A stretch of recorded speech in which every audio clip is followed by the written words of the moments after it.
English Daily, the podcast. Your English journey starts now. Hey, English learners. Welcome back to your podcast, the English Daily Podcast. Yes, we're so happy to have you here today. Today's episode is all about English at the doctor, specifically how to handle those embarrassing health questions that can make anyone nervous. That's right. And we're going to make it really practical for you, especially if you're a beginner. So, whether you're a beginner or already speaking well, you'll find something useful here. We're going to cover everything from making an appointment to asking those awkward questions you might be too embarrassed to ask. Let's dive right in. You know, Jack, I think this is such an important topic because going to the doctor is already stressful enough when you're in a foreign country and trying to communicate in English. Absolutely. I remember when I first moved to a new country and had to see a doctor. Even though I considered myself pretty fluent, there were moments when I just froze because I didn't know how to explain certain symptoms. Oh, really? What happened? Well, I had this skin issue, and I just couldn't figure out how to describe it properly. I ended up just saying itchy over and over again, but the doctor clearly needed more information. I see. So you were basically saying, itchy, itchy, itchy. Pretty much. And the doctor just looked at me with this confused expression. That's when I realized I needed to expand my vocabulary for these situations. That's actually a great learning moment. And today, we're going to make sure our listeners never have to go through that. Exactly. So, Anna, let's start from the very beginning. What should someone say when they need to make a doctor's appointment? Great question. Let's break this down into several parts. First, let's talk about making an appointment, then we'll move to checking in, describing symptoms, and finally, those embarrassing questions. Perfect. So let's start with making that phone call. You know, I think a lot of people are intimidated by the phone call itself. They're nervous about their English, and then on top of that, they have to describe what's wrong. That's so true. The phone call can be the first barrier. Let me ask you, Anna, what are some common phrases someone should use when calling to make an appointment? Well, the first thing is introducing yourself and stating the reason for calling. You might say something like, "Hello, I'd like to make an appointment, please," or "Hi, I need to see a doctor." What if it's not urgent? What if they just need a regular checkup? Good point. They could say, "I'd like to schedule a routine checkup," or "I'm looking for a general practitioner." These are really common phrases. What about when the receptionist asks what the problem is? That can be awkward too. Oh, absolutely. That's where a lot of people get stuck. They might say something like, "I don't feel well," or "I've been feeling sick." But we want to give them more specific vocabulary. Like what? Well, depending on the symptoms, you could say, "I've been experiencing headaches," or "I have a persistent cough," or "I've been feeling dizzy lately." Those are great alternatives. I think people often forget that they can be a bit formal with their doctor. It's not like talking to a friend. Exactly. And that's perfectly okay. It's better to sound a little formal than to be too casual and not communicate effectively. Now, let's say they've made the appointment. What happens when they arrive at the doctor's office? That's our next subtopic, and it's just as important. Let me think about what usually happens when you walk in. Go on. First, you check in at the reception desk. The receptionist will probably ask for your name, your appointment time, and possibly some form of ID or insurance information. What are some useful phrases for that situation? You might say, "Hi, I have an appointment at 3 p.m.," or "I'm here to see Dr. Smith." If you haven't been there before, you could say, "I have a new patient appointment," or "This is my first visit." What if they need to fill out paperwork? That can be overwhelming too. That's very common. You might hear, "Would you please fill out this form?" or "We need some information for your file." If you don't understand something, it's perfectly fine to ask, "Sorry, could you repeat that?" or "What does this mean?" I have to admit, I always feel nervous when I have to fill out medical forms in another language. Even though I'm pretty comfortable with English, There are always those medical terms that trip me up. That's completely normal, Jack. And that's exactly why we're doing this episode. We want our listeners to feel prepared. So what comes next, after they've checked in? Usually, you wait in the waiting room until the doctor or nurse calls your name. That's actually a good time to practice some more phrases in your head. Like what? You might hear, "The doctor will see you now," or "You can go in now." And when you meet the doctor, you might say, "Nice to meet you," or "Thank you for seeing me." Now let's get to the really important part, describing symptoms. This is where people often struggle the most. Absolutely. And it's also where we can start talking about those embarrassing questions that people are too afraid to ask. Let's break this down. What are some basic ways to describe how you're feeling? Well, the simplest is, "I feel sick," or "I don't feel well." But we want to give them better options. You could say, "I've been feeling unwell," or "I haven't been feeling like myself lately." What about specific symptoms, like if something hurts? That's a great question. You can say, "It hurts," or "I have pain in my," for example, "I have pain in my stomach," or "My head hurts." What if the pain comes and goes? That's important medical information. Good catch. You could say, "The pain is intermittent," or "It comes and goes." You could also say, "I have sharp pain," or "It's a dull ache." What about other symptoms that aren't related to pain? There are so many. You might say, "I've been coughing," or "I have a fever," or "I feel dizzy." You could also mention, "I've lost my appetite," or "I haven't been sleeping well." What if someone should describe how long they've had these symptoms? That's really important information. You might say, "I've had this for 3 days," or "It started last week," or "It's been getting worse over the past few days." What if they've tried any home remedies or medication? Good thinking. You could say, "I've been taking ibuprofen," or "I tried some over-the-counter medicine," or "I've been resting but it hasn't helped." Now, let's get to the part that makes people most uncomfortable, those embarrassing health questions. What are we talking about here? Well, there are several categories. Things like digestive issues, skin problems in private areas, sexual health questions, mental health concerns, and even things like excessive sweating or body odor. I think a lot of people avoid going to the doctor because they're embarrassed to talk about these things. But it's so important to get checked out. Absolutely. And that's the whole point of this episode. We want to give people the language they need so they can communicate effectively and get the help they need. Let's start with digestive issues. What are some phrases someone could use?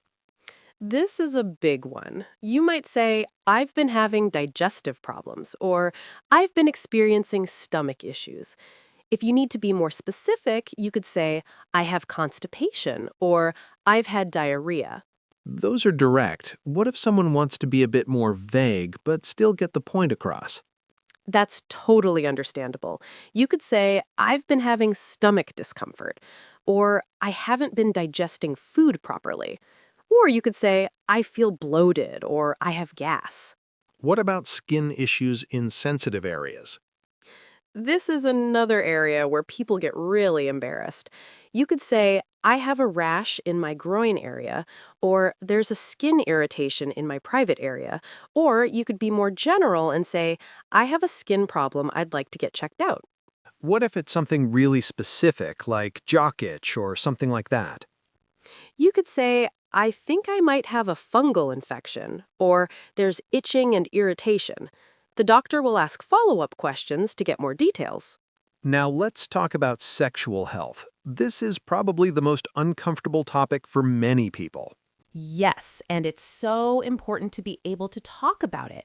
You might start with something like, "I need to discuss something personal," or "I have a health concern I'd like to ask about." What if they need to ask about STIs or get tested? That's a common situation. You could say, "I'd like to get tested for STIs," or "I need an STI test, please." Or you could say, "I have a concern about sexual health." What about if they're having problems in the bedroom, if you know what I mean? I know what you mean. You could say, I've been having issues with performance, or I'm having problems in the bedroom, if you know what I mean. Doctors are used to these conversations. Let's move on to mental health. That's another topic that makes people uncomfortable. Definitely. And there's still a stigma around mental health, which is unfortunate. You might say, I've been feeling down lately, or I've been struggling with my mental health. What if it's more serious, like depression or anxiety? You could say, I think I might have depression, or I've been experiencing symptoms of anxiety, or you could say, I'd like to speak with someone about my mental health. Now let's talk about other embarrassing issues like excessive sweating or body odor. These are really common problems that people are embarrassed to talk about. You might say, I sweat excessively, or I have a problem with excessive sweating. For body odor, you could say, I have body odor concerns, or I've noticed an odor that I'm concerned about. What about bad breath? That's another one people are shy about. True. You could say, I have bad breath, or I'm concerned about my breath odor, or you could say, I've been having problems with my breath. Now, let's say someone has gathered up the courage to ask these questions. What happens after they talk to the doctor? That's a great question. Let's move to our next subtopic, understanding prescriptions and follow-up care. Perfect. So what should someone expect after seeing the doctor? Well, the doctor might give them a prescription. They might say, I'm prescribing you some medication, or you'll need to take this medicine. What if they don't understand the dosage or how to take it? That's really important to clarify.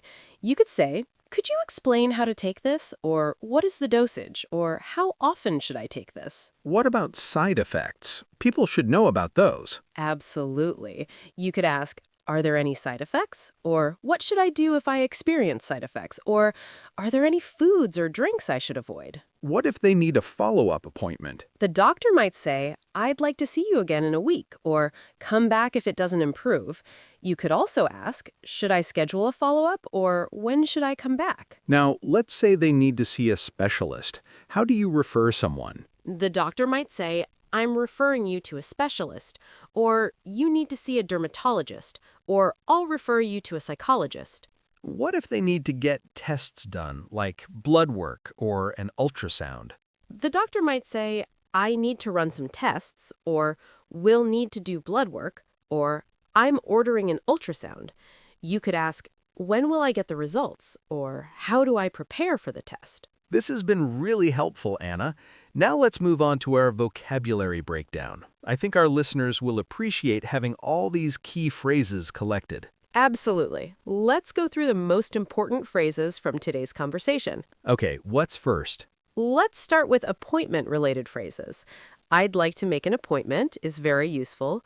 You could also say, I need to see a doctor, or can I schedule a checkup? What about when describing symptoms? I've been experiencing headaches is a good one. I have a persistent cough is also useful. I've been feeling dizzy is another common phrase. What about pain descriptions? I have pain in my is very versatile. The pain is intermittent is more advanced. It's a sharp pain or it's a dull ache are also good. Now let's get to those embarrassing health questions. What are some key phrases? For digestive issues, I've been having digestive problems is good. I have constipation, or I've had diarrhea are direct. I feel bloated is more mild. What about skin issues? I have a rash I'd like to get checked out. Works well. There's a skin irritation is also fine. I think I might have a fungal infection is specific. So, sexual health phrases? I need to discuss something personal is a good opener. I'd like to get tested for STIs is direct. I have a sexual health concern is professional. Mental health? I've been feeling down is common. I've been struggling with my mental health is clear. I think I might have depression is direct. What about other embarrassing issues? I sweat excessively is medical. I have body odor concerns is polite. I'm concerned about bad breath is direct. Now for prescriptions and follow-up. Could you explain how to take this is essential. What is the dosage is important. Are there any side effects is crucial. When should I come back is practical. Those are great. Now let's move to our reflection questions. These will help our listeners practice what they've learned. Okay, let's start. Question 1. Have you ever avoided going to the doctor because you didn't know how to explain your symptoms in English? Question 2. What is the most difficult medical situation you've had to explain in a foreign language? Question 3. Which type of embarrassing health question do you think would be hardest for you to ask? Why? Question 4. How would you start the conversation if you needed to ask your doctor about something personal? Question 5. What phrases from today do you think you'll use the most? Question 6. How might your experience at the doctor be different now compared to before this episode? Question 7. What other medical situations would you like us to cover in future episodes? Question 8. If you were feeling nervous about asking an embarrassing question, what could you do to prepare beforehand? Question 9. Why do you think it's important to overcome the embarrassment and talk to your doctor about sensitive health issues? Question 10. How can you practice these phrases before you actually need to use them at the doctor's office? Great questions for everyone to think about. Now, let's wrap up today's episode. So, Anna, what have we covered today? We started with making a doctor's appointment, then moved to checking in at the reception, describing symptoms, and finally tackled those embarrassing health questions that many people are afraid to ask. We also covered understanding prescriptions and follow-up care. Now let's go through all the key vocabulary from today's episode in detail. Great. Let's start with appointment phrases. I'd like to make an appointment is a polite and professional way to request a doctor's visit. Example, hello, I'd like to make an appointment, please. I need to see a doctor is more direct and urgent. Example, hi, I need to see a doctor as soon as possible. Can I schedule a checkup is good for routine visits. Example, I'd like to schedule a checkup for next week. What about when describing symptoms? I've been experiencing headaches is formal and clear. Example, I've been experiencing headaches for the past few days. I have a persistent cough is specific. Example, I have a persistent cough that won't go away. I've been feeling dizzy describes dizziness. Example, I've been feeling dizzy when I stand up. What about pain descriptions? I have pain in my is versatile. Example, I have pain in my lower back. The pain is intermittent means it comes and goes. Example, the pain is intermittent, not constant. It's a sharp pain versus it's a dull ache describe intensity. Example, it's a sharp pain that comes suddenly. Now let's get to embarrassing health questions vocabulary. I've been having digestive problems is a polite way to mention stomach issues. Example, I've been having digestive problems lately. Skin issues? I have a rash I'd like to get checked out is good. Example, I have a rash in my groin area I'd like to get checked out. There's a skin irritation is milder. Example, there's a skin irritation that won't go away. I think I might have a fungal infection is specific. Example, I think I might have a fungal infection. Sexual health phrases? I need to discuss something personal opens the conversation. Example, Doctor, I need to discuss something personal. I'd like to get tested for STIs is direct. Example, I'd like to get tested for STIs, please. I have a sexual health concern is professional. Example, I have a sexual health concern I'd like to ask about. Mental health? I've been feeling down is common. Example, I've been feeling down for the past few weeks. I've been struggling with my mental health is clear. Example, I've been struggling with my mental health lately. I think I might have depression is direct. Example, I think I might have depression. Other embarrassing issues? I sweat excessively is medical. Example, I sweat excessively, especially at night. I have body odor concerns is polite. Example, I have body odor concerns I'd like to discuss. I'm concerned about bad breath is direct. Example, I'm concerned about bad breath. Prescription and follow-up phrases? Could you explain how to take this is essential. Example, could you explain how to take this medication? What is the dosage? Asks about amount. Example, what is the dosage? How much should I take? Are there any side effects is crucial. Example, are there any side effects I should watch for? When should I come back for a follow-up? And we gave our listeners lots of useful vocabulary and phrases they can use in these situations. That's right. Remember, doctors have heard everything. There's nothing you can say that will shock them. Your health is the most important thing, and being able to communicate effectively with your doctor is crucial. Absolutely. And the more you practice these phrases, the more confident you'll feel when you actually need to use them. I hope this episode helps you feel more prepared for your next visit to the doctor. Don't be afraid to ask questions. Your health matters. Thanks for listening to the English Daily Podcast. We'll see you next time. Bye, English learners. Take care of yourselves. Bye. Your learning journey doesn't stop here. Keep improving your English. Click the next video or explore more episodes we've picked just for you. See you in the next lesson.